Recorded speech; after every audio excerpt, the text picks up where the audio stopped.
चलो भाई देखो अब मैं क्या करता हूँ। ए ईमान वालों, इस्लाम में पूरी तरह दाखिल हो जाओ। शैतान तुम्हारा खुला हुआ दुश्मन है, इसके कदम ब कदम न चलो। आइए, अगर शैतान के कदम पर कदम चले तो इनकी जवाबदेही होगी हमारी। इस्लामिक माइंडसेट है मेरा, है और रहेगा। बिल्कुल रहेगा। आपके अलावा 3 गेस्ट हैं। अरे भाई तीनों से करा लो ना। करा लो ना।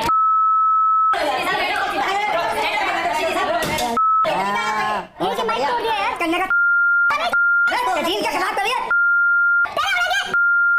अगर ना हो तो ले मुझे तो चलिए शुरू करते हैं। नमस्कार दोस्तों, जय श्री राम दोस्तों। स्वागत है आपका मेरे यूट्यूब चैनल पे दोस्तों आज की डिबेट होने वाली है आमिर जहेदी, मौलाना हाजी खान और मौलाना साजिद रशीदी के बीच में।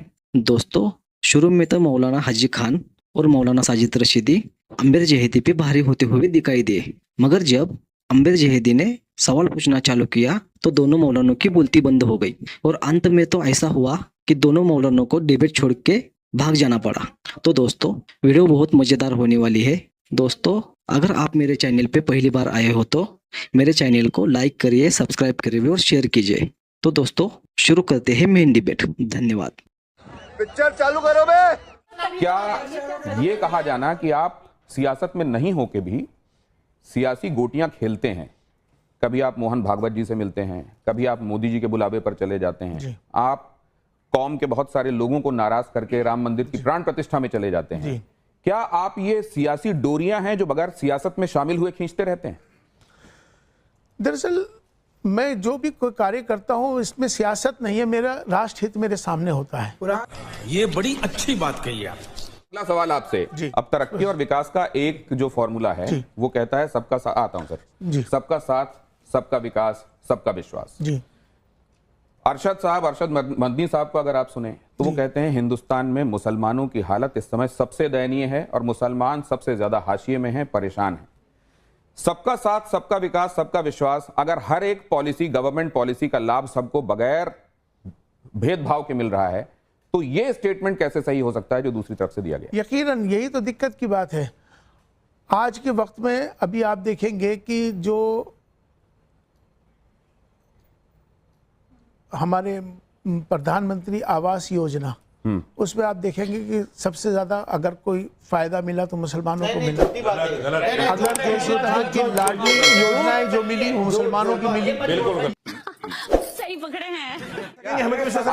नहीं कर पाएंगे आप जरा ये भी नहीं कर पाएंगे आप। अब इलेक्शन की बातें भी हो रही हैं, वन नेशन वन इलेक्शन की बात भी हो रही है। अभी कश्मीर और हरियाणा में हम चुनाव देख रहे हैं। ख्वाजा आसिफ हैं पाकिस्तान के मंत्री, वो कह रहे हैं कि नेशनल कॉन्फ्रेंस और कांग्रेस का जो एजेंडा है 370 को लेकर, वही बात तो हम भी कहते हैं। इसको आप कैसे देखते हैं? देखिए, वन नेशन वन इलेक्शन की जहाँ तक बात है तो ये तो देश हित में है और एक अच्छी बात है, हम इसका समर्थन करते हैं और होना भी चाहिए और सब एकजुट हैं और तमाम साथ। जहाँ तक 370 की बात है, मैं आपको बताऊं कि अभी मैं जब 370 आर्टिकल से पहले जब मैं कश्मीर गया था वहाँ की हालात और अभी जब आर्टिकल 370 हटने के बाद के जो हालात, ज़मीन आसमान का फ़र्क है। आज जो वहाँ तरक्की मिली, वहाँ के जो लोग हैं, जो वहाँ के लोगों ने मुझे जो बताया, वहाँ के लोगों ने जो खुशहाली बताई, वहाँ कारोबार लोगों के बढ़ गए, वहाँ लोगों के कारोबार बढ़ गए, टूरिज्म बढ़ गया, वहाँ के इतना अच्छा डेवलपमेंट हो गया तो लोग वहाँ के खुश हैं। जय हिंद दोस्तों। शैतान की बात कहते हैं, शैतान की बात कर रहे हैं। अगर देश की बात करो तो शैतान, प्यार की बात करो अभी नाम तो क्या कह रहे हैं? मैंने उसका तर्जुमा भी बता दिया तब भी नहीं समझ रहे। देश की बात की तो इन्होंने कहा शैतान खुला घूम रहा है। नहीं आप गलत कह रहे हैं। कुरान ये कह रहा है ए ईमान वालों, इस्लाम में पूरी तरह दाखिल हो जाओ। वो कह रहे हैं शैतान कौन है?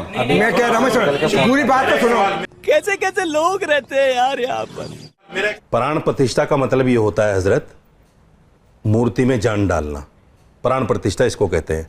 मेरा अकीदा ये है, हर मुसलमान का अकीदा ये है कि अल्लाह के अलावा जान लेने वाला, जान देने वाला कोई नहीं। और आप उसमें प्रोग्राम में चले गए तो ये ईमान के खिलाफ नहीं, इस्लाम के अकीदे के खिलाफ नहीं, ये आपके प्राण प्रतिष्ठा में ये पूजा नहीं थी उनकी? ये आपके खिलाफ है, इस्लाम के खिलाफ नहीं है। ये आपके खिलाफ है, इस्लाम के आपके खिलाफ नहीं है। आपके खिलाफ नहीं है क्या? आपके खिलाफ नहीं है क्या? नहीं है। प्राण प्रतिष्ठा आप कर सकते हो मूर्ति में? अब उनका जवाब जाना नहीं है। एक सेकंड, क्या लेने गए थे वहाँ? आप अब ये जो इन्होंने सवाल पूछा इमाम साहब, एक सेकंड, इन्होंने कहा हिम्मत है प्राण प्रतिष्ठा की? वाह क्या एक्टिंग कर रहा है, वाह क्या एक्टिंग। इस्लाम के हिसाब से बुत में जान डालना, प्रतिमा में जान डालना, ये इस्लाम के हिसाब से सही नहीं है और आप वहां गए। बिल्कुल। क्या इसीलिए कुफ्र का फतवा आपके लिए जारी हुआ? यकीनन। ऐसे नहीं तो ये क्या, ये कुफ्र है? नहीं, मुझे एक बात समझने दीजिए, एक सेकंड। कुफ्र से भी आगे बढ़ के, अच्छा, ये कुफ्र से भी आगे बढ़कर, अगर ये कुफ्र से भी आगे बढ़कर शिर्क है, तो अंबर जैदी, क्या रशीदी साहब की निगाह में हर एक वो आदमी जो भगवान की मूर्ति रखकर पूजा करता है वो तो गुनाह करने वाला आदमी हो गया? एब्सोल्युटली। तो हर एक वो आदमी इनकी निगाह में काफिर हो गया? बिल्कुल। तो क्या इनका कहना यह है कि हर एक वो आदमी मजहब के हिसाब से सजा का हकदार हो गया? बिल्कुल। क्या उसी तरह के लोगों के लिए कहा जाता है कि इनको जीने का अधिकार नहीं है? अरे इस्लामी हुकूमत है क्या जो सजा दोगे आप? ये इस्लामी हुकूमत है। तो क्या कर रहे हैं यार तू? मजाक है क्या? तो फिर आप ये बताइए, अगर ये इस्लामी हुकूमत नहीं है तो ये पढ़े लिखे लोग नहीं है और आप पढ़े लिखे लोग हैं। बात को घुमाइए, दोनों बातें कैसे हो सकती हैं? इमाम साहब, ये दोनों बातें कैसे हो सकती हैं? इमाम है, आपने जिम्मेदारी बनती है जवाब देना। ये दोनों बातें इमाम है, इमाम होने के नाते जिम्मेदारी है इनकी जवाब देना। बोल चुके, जिम्मेदारी है इनकी जवाब देना। और ये एक भी बात का तसल्ली बख्श जवाब नहीं दे पाए। दोनों बातें कैसे हो सकती हैं इमाम साहब कि आपने जो किया, ना दुनिया की जानकारी, आपने जो किया वो गुनाह भी हो गया, लेकिन यहाँ शरीयत के हिसाब से तो चीजें चल नहीं रही हैं, इसलिए सजा कैसे मिलेगी? ये दोनों बातें समझाइए जरा। देखिए, ये मेरे और ईश्वर के अल्लाह के मामलात हैं कि मैंने क्या किया, मैं क्यों गया। आपका जाहिर, आपने जाहिर क्या देखा कि जाने पे जाहिर, एक आदमी जाहिर में बुतों की पूजा कर रहा है तो उस पे फतवा आपने देखा, पूजा करते देखा, दिल को नहीं माना जाएगा। नहीं, आप बुत के सामने बैठ के कहो मैं तो अल्लाह अल्लाह कर रहा हूं, कोई नहीं मानेगा। आप बोलिए सर, आप बोलिए, हम लोग सुन रहे हैं, आप बोलिए, मानेगा। आप बोलिए सर, बोलिए, कोई नहीं मानेगा। नहीं, आप बोलिए, बोलिए सर, बोलिए और बोलिए। कुफ्र फतवा जो लगता है वो जाहिर पे लगता है, जाहिर पे। नहीं, आप चूंकि प्राण प्रतिष्ठा के प्रोग्राम में गए, सबने देखा, ठीक है, इसलिए आपके ऊपर फतवा लगा। आप समझे, मैं माफी मांगता हूं, अल्लाह मैंने बोल रहे हैं ना, मैं तौबा करता हूं, सबके सामने तौबा करता हूं, आप भी कर लो, क्या हर्ज है? मैंने कहा था मुझसे बर्दाश्त नहीं होती ये चीजें। मैं अल्हम्दुलिल्लाह मुस्लिम हूँ, मेरा इस्लामिक माइंड सेट है, अल्हम्दुलिल्लाह माइंड सेट है मेरा। एक सेकंड, इस्लामिक माइंड सेट है मेरा, है और रहेगा, बिल्कुल रहेगा। आपके अलावा 3 गेस्ट हैं। अरे भाई तीनों से करा लो ना, करा लो ना।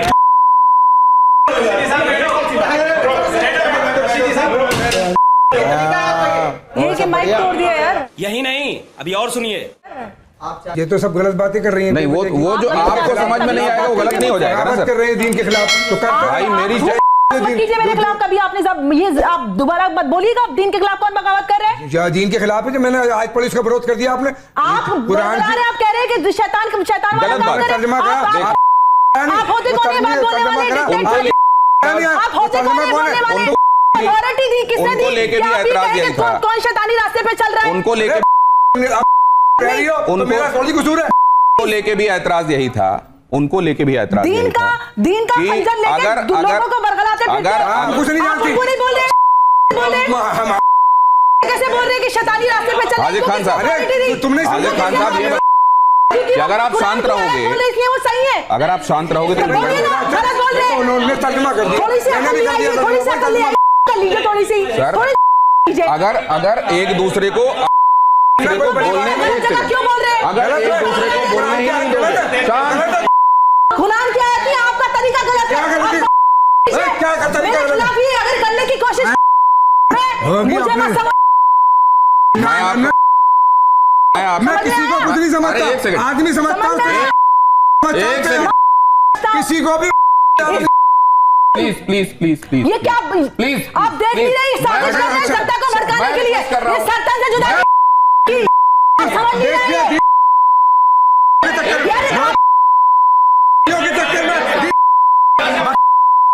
पूरी दुनिया को बर्बाद कर रही है। बोलिए तो ये कर क्या नहीं सारुण के यहाँ कुछ तो गड़बड़ है, जरूर कोई ना कोई। एक सेकंड, दीन की प्राइवेसी नहीं डालती। एक सेकंड, ना नमाज पढ़ा ना रोजा की ना किसी चीज की कर रही है। चलिए ये एक सेकंड, बात करने का दीन के खिलाफ कर रही है। तेरे उड़ेंगे, अगर ना उड़े तो मेरे मुझ के बात एक सेकंड, एक सेकंड, एक सेकंड। तो अभी आप लोग लगातार ये देख ही रहे हैं कि किस तरीके से कई बार सवाल करना लेकिन जवाब नहीं सुनने की जो आदत है, या वही जवाब चाहिए जो हम सुनना चाहते हैं, ये ईदर माय वे और हाईवे वाला जो तरीका है कि केवल हमारे तरीके से चलिए वरना आप गलत हैं, उसी के चलते यहां से 3 लोग अभी आपको चले गए दिखाई दे रहे हैं। ओ भाई मारो मुझे, मारो मारो मुझे, मारो मारो, नहीं ये मजाक हो रहा है, एक सेकंड यार, मजाक हो, ऐसे तो नहीं होता है। खत्म, bye bye, tata, goodbye, गया।